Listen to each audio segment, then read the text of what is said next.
अभिनंदन करता हूँ। और दुनिया की दूसरी सबसे अमीर व्यक्ति के साथ जो आप लड़ाई लड़ रहे हैं, इसके लिए मैं आप सभी को सलाम करता हूँ।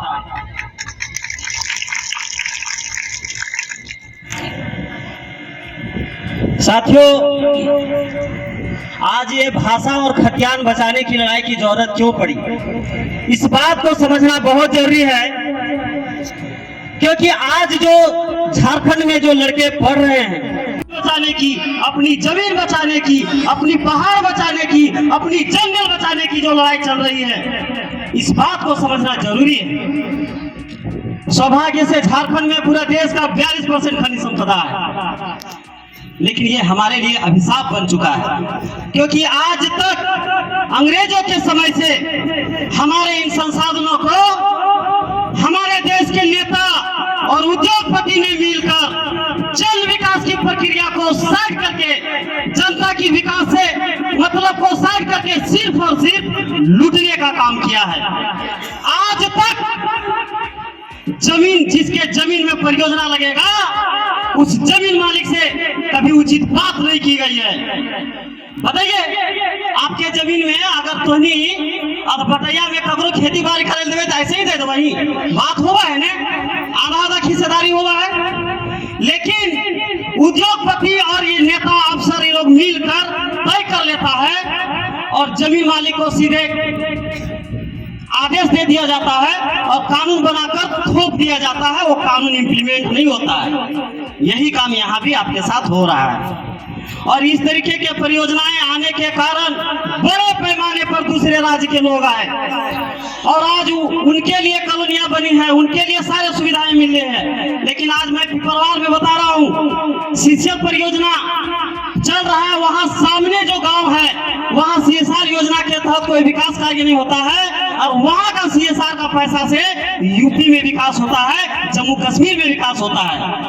और वहाँ जो कॉलोनियां बनी हुई है, जो अफसरों की कॉलोनियां बनी हुई है और जो बाहर के लोग आकर रह रहे हैं उनके लिए बनी हुई है, उनके लिए बिजली, पानी, सारे तमाम सुविधा मुफ्त में मिलता है। लेकिन आज भी उसके सामने 2-3 किलोमीटर के सामने में जो गांव है, वहां के लोग मूलभूत सुविधा से वंचित है। इसीलिए ये आपको सोचने की जरूरत है कि क्या ये आपका विकास है? तो ये आपका विकास कतई नहीं है। और ये बाहरी लोग जब आए तो सिर्फ अपने नहीं आए, अपने साथ अपना फूफा का बेटा, मौसा का बेटा और बेटा। क्यों रे भाई, यहाँ फ्री में बिजली मिलता है, यहाँ फ्री में पानी मिलता है, रोजगार मिलता है, सब कुछ मिलता है। चलो रे भाई, झारखंड में लूट मचा है, लूट लो। और इस लूट में आकर वो बस गए और आज वो यहाँ आकर बसने में इस कदर हावी हो गए कि आज हमारे राजनीति, नीति नियंता सब कुछ तय कर रहे हैं। और आज झारखंड में बाहरी भाषा मगही, भोजपुरी, मैथिली, इन सारे अंगिका, ये भाषाओं को झारखंड में द्वितीय राजभाषा का दर्जा प्राप्त है। 2018 में ऐसा गजट आया जिसमें इस भाषाओं को हमारे राज्य में द्वितीय भाषा की दर्जा मिली है। बताइए, आपका खोरठा बिहार का द्वितीय राजभाषा हो सकता है क्या? आपकी भाषा पंजाब में राजभाषा की दर्जा मिल सकती है क्या? नहीं। आपकी भाषा को उड़ीसा में दर्जा मिल सकता है क्या? नहीं। लेकिन इन भाषाओं को यहाँ पर दर्जा मिला है। और जो तृतीय और चतुर्थ वर्ग की नौकरियां हैं, इन नौकरियों में JSC जैसे जो एग्जाम है, अन्य सारे एग्जाम इन भाषाओं के आधार पर होता है। तो इस तरीके से दूसरे राज्य के लोग भाषा के माध्यम से हमारे नियोजन में वो हमारा हक लूट रहे हैं। तो इसीलिए अपनी भाषा बचाने की जरूरत है और बाहरी भाषा को बहिष्कार करने की जरूरत है। आज झारखंड में जमीन का लूट मचा है। भूमि सुधार बिहार 1950 का कानून में संशोधन करके भूमि लैंड बैंक बना दिया गया और भूमि लैंड बैंक बनाकर 11.5 लाख एकड़ जमीन जो गांव की जमीन होती है, उस जमीन को ये भूमि लैंड बैंक में डाल दिया बिना ग्राम सभा की अनुमति के और संवैधानिक तरीके से, गैर कानूनी तरीके से इस जमीन को छीनकर सरकार ने अपने अधीन ले रखा है, जिसकी समस्या से आप जूझ रहे हैं। आपको आपके इस भूमि लैंड बैंक में यहाँ की जो जमीन है, इस जमीन को मार्च के महीना में ही नोटिस किया गया था, लेकिन आपको सूचना कब दिया गया? 2-4 दिन पहले। 15 दिन का भी समय नहीं दिया गया। और आपकी जमीन में आपको आम सभा करके सूचना देनी थी, लेकिन नहीं, पोल में चिपका दिया, दीवार में चिपका दिया और 23 तारीख तक आपको बोला है कि आपत्ति दर्ज करिए, नहीं तो आपकी बात सुनी नहीं जाएगी। मतलब कि आपकी जमीन वो अडानी इंटरप्राइजेज को हस्तांतरित कर दिया जाएगा, बेच दिया जाएगा। सवाल है क्या इस जमीन का मालिक सरकार है क्या? बहुत लोग ये पूछते हैं। जब हम लोग इस तरह की बात उठाते हैं तो कदम कदम पर पूछते हैं कि जमीन के नीचे जो संपत्ति है उसका मालिक सरकार है, जमीन का मालिक सरकार है। तो जमीन का मालिक सरकार नहीं है। अगर हम साबुन इस्तेमाल करते हैं तो उसका टैक्स देते हैं, इसका ये मतलब नहीं हुआ कि साबुन का मालिक सरकार है। जो मैन्युफैक्चर बनाया और जो लगा रहा है, पैसा देके खरीदा, वो होता है। तो हम जमीन मालिक, जमीन के मालिक हैं। हमको सरकार उनकार का जमीन नहीं है। हाँ, सरकार प्रबंधन करती है, सरकार चलाने के लिए हम टैक्स देते हैं और हमें देना भी चाहिए, लेकिन वो मालिक नहीं है। तो मैं ये कहना चाहता हूँ कि हमारा संविधान में अंतिम शक्ति जो है वो जनता में निहित है। हम भारत के लोग, भारत को, हमारे देश में कहीं भी हमारा संविधान में ये पूंजीवाद का जिक्र नहीं है। आज तो ऐसा चल रहा है कि हर चीज निजी कंपनियों को बेचा जा रहा है। हमारा संविधान में कहीं निजीकरण का कोई अलाव नहीं है। हमारा देश का जो प्रियम्बल है उसमें ये बात लिखा है कि भारत समाजवादी देश होगा, न कि पूंजीवादी देश होगा। तो आपकी ये जो जमीन है, गैरमजुर्वा जमीन, ये जमीन आपका रजिस्टर्ड बुक कहता है, आपका खतियान कहता है, आपका नोट विलेज कहता है, आपका सीएमटी का कानून कहता है कि ये जमीन ग्राम सभा की है, जन समुदाय की है। तो क्या अडानी को हस्तांतरण करने से पहले आपसे अनुमति लिया गया क्या? नहीं। इसलिए यह असंवैधानिक है। इसलिए मैं कहना चाहता हूं कि डीसी साहब, असंवैधानिक काम को छोड़ दीजिए। ये जो भूमि लैंड बैंक है ये असंवैधानिक तरीके से बना है, इसको रद्द किया जाना चाहिए। जब चुनाव का दौर था तो हेमंत सोरेन भी कह रहे थे कि हम सरकार में आएंगे तो ये जो असंवैधानिक तरीके से जो भूमि लैंड बैंक कानून बना है इसको हम रद्द करेंगे। विपक्ष के भी नेता लोग कहा करते थे, लेकिन जब सत्ता में बैठने के बाद इन लोगों को बीमारी हो जाती है, ये भी लूट में शामिल हो जाते हैं और इस तरीके से लूट चल रही है। तो बिल्कुल आप लड़िए।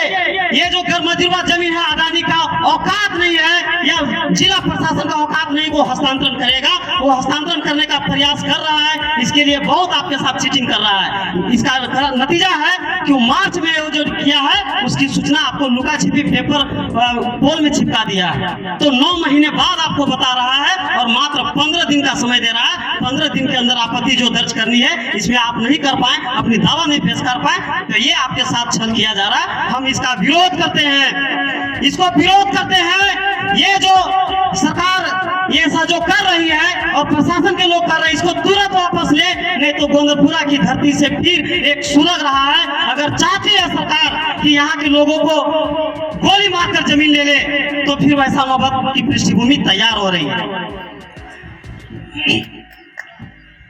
तो और क्लियर कर दूं, बार बार ये कहा जाता है कि जमीन के नीचे का खनिज का मालिक सरकार है, बहुत लोग बोलते हैं, लेकिन ऐसा गोंदलपुरा के साथियों ने, आप लोगों ने आरटीआई लगाया है। डीसी साहब देखते हैं क्या जवाब देता है। उनसे पूछा गया है कि बताओ भारत सरकार का कौन सा ऐसा आर्टिकल है, कौन सा ऐसा अनुच्छेद है जिसमें यह लिखा है कि जमीन के नीचे की जो संपत्ति है उसका मालिक सरकार है। जबकि सुप्रीम कोर्ट कहती है कि जमीन मालिक ही खनिज का मालिक है, सरकार नहीं है।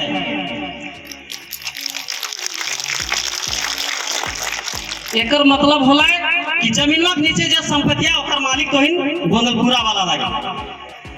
और संविधान के 39B ये कहता है कि ये जो भौतिक संसाधन है वो समुदाय का है। ऐसे बहुत सारे कानून हैं।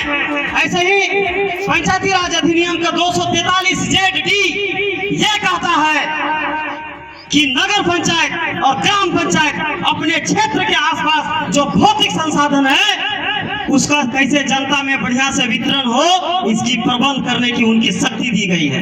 और ये नगर पंचायत और ग्राम पंचायत संवैधानिक संस्था है, वैसे ही जैसे ये राज्य स्तर में विधानसभा होती है और केंद्र स्तर में लोकसभा होती है, इस तरीके से पंचायत को ये पावर है, लेकिन इनको पिछलगू बना दिया गया है। सरकारों की योजना और उनके आदेशों का पालन करने वाला बस एक हाँकने वाला ये बना दिया गया है। तो जरूरत है कि आपको अपनी अधिकार और अपनी मालकियत समझने का। अगर आप ये समझेंगे तब क्या होगा। अगर इस बात को आप जिस दिन समझ गए तो यहाँ का कोई आदमी गरीब नहीं होगा। अगर मैं एक सिर्फ सोना से उदाहरण दे दूं तो खूंटी में 78 मिलियन टन सोना का भंडार है। अगर इस पर समुदाय का अधिकार हुआ, हम पूरे झारखंड के लोगों को देना चाहे, 18 साल से ऊपर जो लोग हैं, 3 करोड़ से ज्यादा लोग नहीं हैं, सबको अगर हिस्सेदारी कर दे तो 26 केजी पर व्यक्ति सोना होगा, मतलब 13 करोड़ का मालिक हर झारखंडी होगा। इतना अमीर है। लेकिन हो क्या रहा है? हो रहा है यहाँ संविधान के विपरीत काम, सारा काम उल्टा हो रहा है और जमीन मालिक को कुछ नहीं मिल रहा है। नौकरी, मुआवजा, पुनर्वास के नाम पर झुनझुना। अंग्रेजों के समय से झुनझुना देख रहे हैं ना, अंग्रेजों के समय से ये शुरू हुई। आदि काल से, जब से इस पृथ्वी में मानव आया है, तब से भौतिक संसाधनों पर ग्राम समाज सभा का सामुदायिक अधिकार रहा है और किसी भी सरकार ने, किसी राजा महाराजा ने इस बात का छेड़छाड़ नहीं किया। 1793 में जब अस्थायी भूमि बंदोबस्ती कानून लागू हुआ, अंग्रेजों ने जब लूटने की परंपरा शुरू की, उस समय से इन चीजों को अपने अंदर में लेने का प्रयास किया और उसके विरोध में बड़ा बड़ा विद्रोह हुआ। बिरसा मुंडा ने घोषणा किया कि ये जल, जंगल, जमीन और जो खनिज है, इसका मालिक है हम। तो हम आज भी टाना भगत लोग जमीन का टैक्स नहीं देते हैं, क्योंकि उन्हों का कहना है ये जमीन ऐसे नहीं था, पहले यहाँ जंगल था, जंगली जानवरों से हमने लड़ा, हमने पेड़ों को काटा, हमने अपने खून पसीने की मेहनत से उन्हें खेती योग्य बनाया, ये जमीन हमारी है। अगर तुमको सरकार चलाना है तो हम तुमको चंदा देंगे, हम तुमको टैक्स देंगे, लेकिन मालिक हम हैं। इसीलिए डीसी साहब, आप सारा अधिकारियों की ताकत मिलाकर आप लूटने का काम जो कर रहे हैं, ये असंवैधानिक और गैर कानूनी काम है। आप सुप्रीम कोर्ट को सुनिए, यही सुप्रीम कोर्ट का फैसला जब कंपनियों के पक्ष में आता है तो रातों रात लागू होता है, लेकिन जब यह फैसला जनता के पक्ष में आता है तो उसको ठंडे बस्ती में डाल दिया जाता है। आज एनटीपीसी में देख लीजिए, बड़ी आप लोग सपना पाले थे ना कि यहाँ के लोगों को रोजगार मिलेगा। सबसे ज्यादा बाहर के लोग काम कर रहे हैं कि झारखंड के आपके माए बहन लोग कर रहे हैं नौकरी, यहाँ का भाई लोग कर रहे हैं? बताइए, बाहर के लोग कर रहे हैं ना भाई। पिपरवार में हम लोग देख रहे हैं ना, 10% भी स्थानीय लोग को लाभ नहीं मिल रहा है, 90% बाहरी लोग हैं। और वहाँ जो CSR का 3% पैसा खर्चा करना होता है, तो 3% पिछले बार वहां 1500 करोड़ का लाभ हुआ था। 15 करोड़ 100 करोड़ का 3% 45 करोड़ होता है। 10 पंचायत है, जोड़ लीजिए 4.5 करोड़ हर ग्राम पंचायत को जाना चाहिए विकास के लिए। लेकिन सारा पैसा वो सिर्फ CCL का जो कॉलोनी है, उन्हीं क्षेत्रों में रोड नहीं टूटा है तो फिर तोड़ के बना, जो भी चीजें हैं बार बार वही बना। बस बाहर के ठेकेदार है, उसी को ठेकेदारी जो, बाकी यहाँ के लोगों को, कुछ लोगों को मैनेज कर लिया जाता है और यहाँ का स्थानीय लोगों को कोई लाभ नहीं मिलता है। हम लोग अंग्रेजों के समय से ये बात देखते रहे हैं। इसलिए अब इस बात को विकास मत मानिए। विकास तब होगा जब हमारा संविधान का 39 भी लागू होगा और 243 ZD लागू होगा, जब इन संसाधनों पर सबका अधिकार मिलेगा। शिबू सोरेन कहा करते थे कि झारखंड का कोल ब्लॉक स्थानीय कोऑपरेटिव सोसाइटी ऑपरेट करेगा। हम भी यही बात करते हैं। तो 243 ZD को परिभाषित करते हुए ग्राम सभा की प्रोड्यूसर्स कंपनियां बनाई जाए, सहकारी समितियां बनाई जाए और फिर उनके द्वारा खनन कराया जाए और जब उसमें लाभ होगा वो सब में बटेगा। हमारे झारखंड में औसतन 80 करोड़ का कोयला है, 80 करोड़ का। ओपन माइनिंग करने में 20% भी खर्चा नहीं होता है, मतलब कि 20 करोड़ आसपास खर्चा होगा। 30 करोड़ भी मान लीजिए, फिर भी 50 करोड़ कंपनी को बचता है। 50 करोड़ और आपको क्या मिलेगा? अडानी कितना दे रहा है आप लोग को? 10 लाख, 20 लाख, 25 लाख, कितना मुआवजा दे रहा है? 12 लाख दे रहा है। और कुछ देगा? 16 करेगा, आप बहुत लड़क होंगे 20 कर देगा। नौकरी तो देना नहीं है, 3000 का पेंशन देता है। अभी जो नया कानून आया है उसके हिसाब से पहले शिक्षक नौकरी देती थी, ये प्राइवेट कंपनियां नौकरी उकरी नहीं देती है, ये 3000 रुपया महीना पेंशन देती है। तो आपके एक परिवार को 3000 दिया, तो एक घर में अगर 5 व्यक्ति हैं तो एक व्यक्ति के हिस्से में 600 रुपया आया। मतलब कि अगर उसको एक दिन में जोड़ेंगे तो एक आदमी के हिस्से में 20 रुपया आएगा। मतलब एक बोतल पानी पी लो, हो गया तुम्हारा। तो एक बोतल पानी आप लोग पिएंगे, ये आप लोग को नौकरी बदले मिलेगा पेंशन, इसके लिए आप लोग विकास कहते हैं। और ये 10-20 लाख रुपया मिलेगा, वो आपका विकास है। जो जमीन आपके पूर्वजों ने इतनी मेहनत करके दे के गया, आपका क्या अधिकार है कि आप इस जमीन को बेचे? आपका ये फर्ज होना चाहिए कि जिस तरीके से आपके पूर्वजों ने ये जमीन आपको देकर गया है, आपको भी अपने आने वाली पीढ़ियों को देकर जाना चाहिए। लेकिन आप 10-20 लाख के लालच में अगर आप बेच दिए तो बताइए आपको क्या मिल जाएगा? बहुत कुछ कर लेंगे तो आप प्रति एकड़ में 50 लाख भी नहीं ले पाएंगे, लेकिन वो 50 करोड़ कमाएगा। तो बताइए कि 50 करोड़ कमाने वाला का विकास हो रहा है कि 50 लाख कमाने वाला का विकास हो रहा है? ये आप हमको बताइए। क्या आपका विकास होगा? नहीं। तब फिर आप कमर कसिए, ये आप घोषणा कीजिए कि ये जल जंगल जमीन और खनिज हमारा है। तो हम यहाँ से मांग करते हैं कि हेमंत सोरेन, तुमने कहा था कि जब हम सरकार में आएंगे तो भूमि लैंड बैंक को रद्द करेंगे, तो इसको रद्द करो। और यहाँ की जो गैरमंजूरवा जमीन जो आप अदानी को हस्तांतरण करने जा रहे हो, उसका भारी विरोध किया जाएगा और विरोध कर रहे हैं। और अगर लगता है कि हर हाल में जमीन ले लेना है, तब फिर आपसे एक ही बात कहना है, गोंदलपुरा के लोग, पूरा परिवार खड़ा रहेगा और सब पेपर रहेगा उनके हाथों में। आप डीसी साहिबा, प्रधानमंत्री जी, आप अपने दोस्त के लिए आप भी आइए, अदानी के लोगों को आप गोली मारिए, उनके बाल बच्चे उनके सबको गोली मारिए, उसके गार्जियन को भी गोली मारिए और उसका मारा हुआ उसके शरीर से अंगूठा का निशान ले लीजिए, क्योंकि जीते जी तो ये गोंदलपुरा के लोग आपको जमीन नहीं देने वाले। आप होंगे दुनिया का दूसरा अमीरपति, लेकिन हम लोग जानते हैं आप क्या विकास करते हैं। अरे आप तो काला ईस्ट इंडिया कंपनी से भी बदतर है। कोरोना जैसा काल में जब जनता एक दूसरे को सहयोग कर रहा था, पीएम केयर फंड में चंदा दे रहा था, ये वही अदानी है जो एक थैला दाम तक नहीं दिया था कोरोना काल में।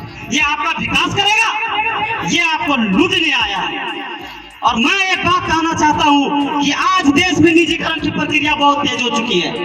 आज चाहे अगर सोलर उत्पादन करना हो बिजली, तो अदानी के ही कई कंपनियां हैं। सिंगल विंडो सिस्टम में जाएगा, सब कंपनी उन्हीं की है, उन्हीं का एक का होगा। कोयला से बिजली बनाना है, उन्हीं का होगा।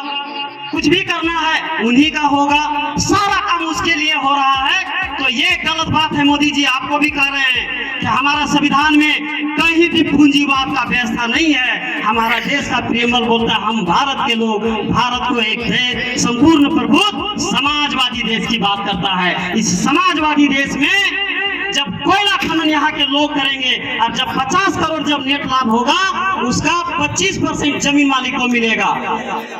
मतलब कि सीधा 25 करोड़ जमीन मालिक को मिलेगा और जो 25 करोड़ बचेगा, उस 25 करोड़ का 10% 2.5 करोड़ रुपया ग्राम सभा के विकास के लिए प्रति एकड़ निकलेगा। और जो बचेगा 23.5 करोड़, वो 23.5 करोड़ रुपया को बड़का गांव, ये बड़का गांव जो प्रखंड है, उस प्रखंड में हर एक व्यक्ति को आप शेयर दे दीजिए। प्रति व्यक्ति अगर शेयर दीजिएगा तो अच्छा खासा पैसा होगा। और इस तरीके से 1 एकड़ में इतना पैसा बटेगा। ये टोटल लगभग 1500 एकड़ का कोल ब्लॉक है। ये सारा पैसा जब यहाँ के लोगों को जाएगा तो कर्मपुरा के लोग, इस गोंदलपुरा के लोग करोड़पति होंगे, करोड़पति। ये कुदरत का जो दिया हुआ चीज है, जो हमारा संविधान कहता है कि समुदाय मालिक है, तो इसका लाभ पूरे समुदाय को मिलना चाहिए। अभी जो व्यवस्था है, अभी ये व्यवस्था है कि इस कोयला से केंद्र को रॉयल्टी मिलता है, राज्य को रॉयल्टी मिलता है, वन विभाग लेता है वन डेवलपमेंट के लिए, और डिस्ट्रिक्ट माइनिंग फंड है जो जिला के विकास के लिए, हमारे लिए सिर्फ नौकरी और मुआवजा और कुछ नहीं। तो नौकरी भी नहीं दे रही है, मुआवजा उसके सिवाय कुछ नहीं।